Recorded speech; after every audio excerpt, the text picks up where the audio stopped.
সংযুক্ত আরব আমিরাতের প্রবাসী বাংলাদেশি শিশু কিশোরদের নিয়ে পবিত্র কুরআন তিলাওয়াত প্রতিযোগিতার সমাপনী ও পুরস্কার বিতরণী অনুষ্ঠিত হয়েছে।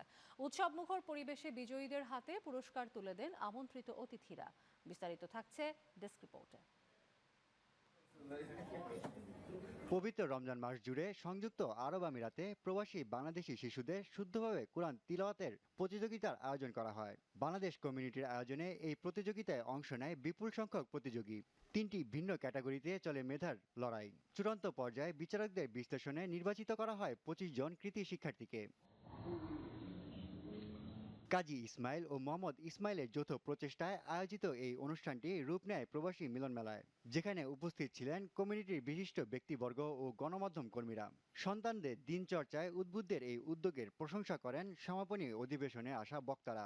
যে ছেলেমেয়েরা কিভাবে কোরআন তেলাওয়াত করার জন্য এত রাত, দেখা যায় অনেক রাত্র হয়ে গেছে, এই ছেলে ছোট ছোট বাচ্চারা জাগ্রত হয়ে জেগে এই কোরআন কম্পিটিশনে পার্টিসিপেট করে। তারা বাচ্চাদের প্রচুর উৎসাহ আছে এখানে।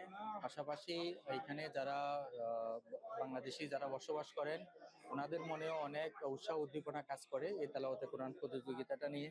মূলত আমিরাতে বেড়ে ওঠা তৃতীয় প্রজন্মকে কোরআনের শিক্ষায় উদ্বুদ্ধ করতে আমরা এই আয়োজন করে থাকি। আমাদের এটা চেষ্টা দেয় ওদেরকে ইসলাম ধর্মটা আরো এক্সপ্লোর করাতে, ঠিক আছে? তো এই ধরনের কম্পিটিশন হইলে ধরেন বাচ্চাদের আরো মনের যোগ্যতা বাড়বে। সন্তানদের এমন সাফল্যে উচ্ছ্বসিত অভিভাবকরাও। তারা মনে করেন ভিনদেশি সংস্কৃতির মাঝে শেকড় ও ধর্মের সাথে পরিচয় করিয়ে দিতে এই প্রতিযোগিতার গুরুত্ব অপরিসীম। পরে বিজয়ীদের হাতে তুলে দেওয়া হয় সম্মাননা, সনদ, ক্রেস্ট ও নগদ অর্থ।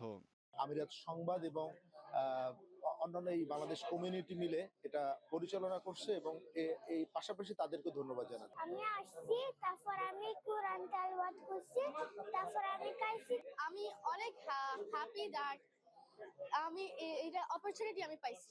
শুদ্ধ তিলাওয়াত আর ধর্মীয় মূল্যবোধ জাগ্রত করার অঙ্গীকার নিয়ে শেষ হলো এই আয়োজন। আয়োজকদের প্রত্যাশা প্রতি বছরই যেন আরো বড় পরিসরে এমন আয়োজন করা সম্ভব হয়। News desk, channel 9।